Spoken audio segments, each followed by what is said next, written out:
Is it possible that a simple engine start can completely change a pilot's story? What did Lewis Hamilton see and hear that day that left him smiling like he was 22 again? Stay, because what happened in Maranello is much more than an engine noise. It is the roar of Ferrari's rebirth. It was a moment that will be recorded in the history of Maranello, not because of the roar of the engine, but because of what that sound represented. It was the morning of January 15, 2026, and in one of the most hermetic and history-laden workshops in world motorsport, the heart of the new SF26 was lit for the first time, the car with which Ferrari plans to reconquer Formula One. In that setting, surrounded by engineers, discreet cameras and contained expectation, Lewis Hamilton, dressed in red for the first time in a key Scuderia technical event, held his mobile phone. He did not do it as a media figure, nor as a pilot fulfilling his promotional agenda. He did it as someone who was witnessing something he wanted to remember. He recorded the moment, smiled. But that smile wasn't just anyone's. It was a smile mixed with relief, surprise, and contained emotion. Lewis Hamilton, the man who has won it all, looked like a rookie who had just seen his new car come to life. At his side, Charles Leclerc, the well-known face of Ferrari in recent years, shared the scene. Both exchanged looks, knowing gestures, and brief words. Fred Vasseur, team manager, watched everything without intervening. The atmosphere was solemn, but vibrated with an energy that is difficult to describe. Hamilton didn't need to say much. The body language said it all. He leaned slightly toward the car, carefully observing every vibration of the chassis as it started, every tone in the roar of the engine, as if he were measuring something that only a driver of his experience could capture. The sound of the SF26 engine was not just noise to him. It was a sign, a confirmation. Perhaps for the first time since leaving Mercedes, he felt he had made the right decision. This lighting was neither improvised nor symbolic. Ferrari left nothing to chance. This engine had been in testing for months, with thousands of hours on dynamometric benches, thermal simulation sessions, and extreme durability validations. The decision to share the ignition with the public was not an act of marketing. It was a declaration of intent. Ferrari knew he had something on his hands, and he wanted the world to know it. That same day, almost as an inevitable complement to this new stage, Ferrari announced the departure of Riccardo Adami as Hamilton's race engineer. It was a direct message. No communication errors would be allowed, no strategic mismatches like those that marked the 2025 season would be tolerated. The relationship between Adami and Hamilton had not worked, and the team acted firmly. The idea was clear: build a tailored environment so that Lewis, at 41 years old, can perform at his best. This first contact between Hamilton and the SF26, although brief, was anything but trivial. In a single day, three crucial elements for the success of a Formula One project were combined: real technical innovation, a structural break with the recent past, and above all, the total emotional involvement of the lead driver. That seemingly simple moment was actually a careful staging that worked as a catalyst for something much bigger. In just 45 seconds of sound, Ferrari regained something it had lost a long time ago: confidence. And Lewis Hamilton, the man who had already conquered everything with Mercedes, chose that day not only to record an engine, but to record his new story from the first heartbeat of the project. There was no turning back. Now everything had to be built on that sound. And about that smile. When talking about revolution in Formula One, we often fall into hyperbole. It is said that each new car is radical, that each season inaugurates an era. But what Ferrari is doing with its 2026 power unit is something that goes beyond promotional language. It is a real, deep, and calculated technical turn. And it all starts in a component that for decades went unnoticed by the general public: the engine cylinder head. Ferrari has decided to break with the most basic tradition of engine engineering in F1. Replace aluminum with a steel alloy in the manufacture of cylinder heads. This choice, which at first glance may seem marginal or even reckless due to the increase in weight it entails, represents one of the most daring changes to the architecture of a modern hybrid engine since V6 turbo power units were introduced in 2014. Why is it so significant? Because the cylinder head is the core of an engine's thermal efficiency. It's where the magic happens, or the disaster.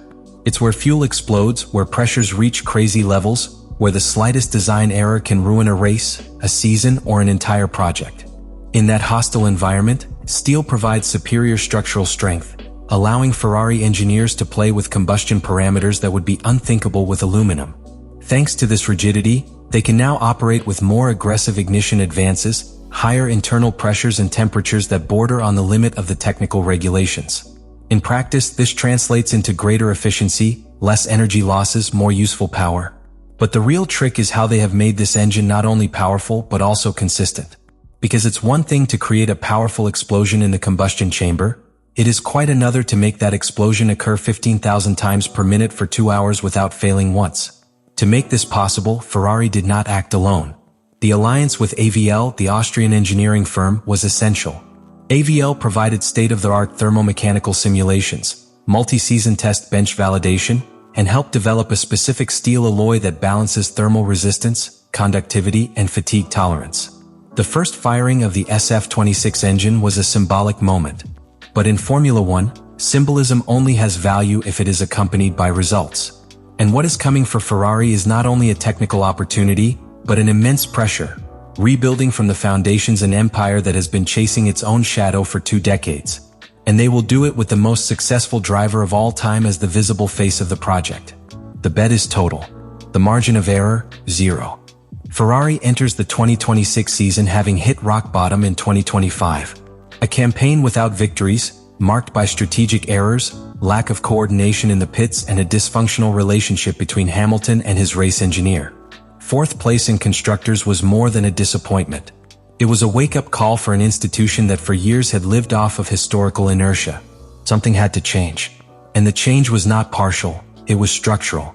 From engine architecture to chassis design. From internal communication methods to the distribution of responsibilities in the garages. What Ferrari is building with the SF-26 is something different. It is a car that was born from scratch, specifically adapted to the new technical rules of F1 2026, which reduce the minimum total weight of the car, impose new energy flow restrictions, and penalize excessive aerodynamic dependence. The SF-26 will not be a car designed for pole positions.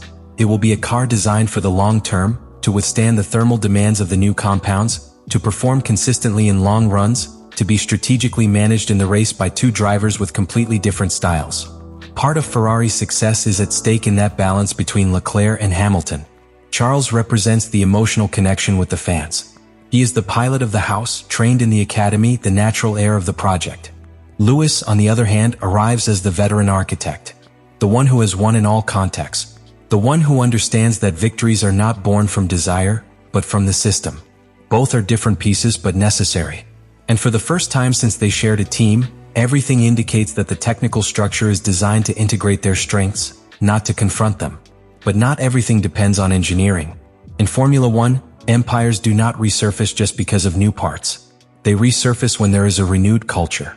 When management is consistent. When leadership is not based on nostalgia but on firm decisions. And that is the real question. Can Ferrari sustain this revolution beyond a promising winter? Will they be able to maintain the strategic direction if the first races do not bring immediate podiums? Will they have the courage to continue betting on the new even when external pressure demands results? The roar of the SF-26 on its first firing was a warning, not a triumph. It was the prologue to a project that, if executed correctly, could mark the beginning of Lewis Hamilton's last great competitive era and, perhaps, Ferrari's definitive return to the top of world motorsport. The pieces are on the table. The stage is set. What's coming won't just be another season. It will be a judgment on Ferrari's ability to learn from the past and truly design its future. The roar of the SF-26 engine marked the beginning of something greater than a new technical cycle. It was a heartbeat that resonated in the structure of a Scuderia that, for years, oscillated between promise and disappointment. But this time the context is different. There is a historical urgency, an inescapable turning point. Ferrari can no longer afford another failed reinvention. And Lewis Hamilton is not in Maranello to add kilometers. He is there to close his legacy in the only way he lacks, returning the most emblematic team in motorsport to the place from which it was displaced too long ago. In this context, the figure of Hamilton acquires symbolic and strategic weight. Their presence not only provides experience, but also an internal measuring stick. He knows when a project is ready to compete and when it's just ready to impress at presentations. And if he smiles, if he registers an engine ignition with his cell phone as if he were just another fan, it is because he perceives that there is something special at stake. Not a guarantee of success, but a real possibility. And that, in Formula One, is already a lot. Let me know in the comments what you think about all this.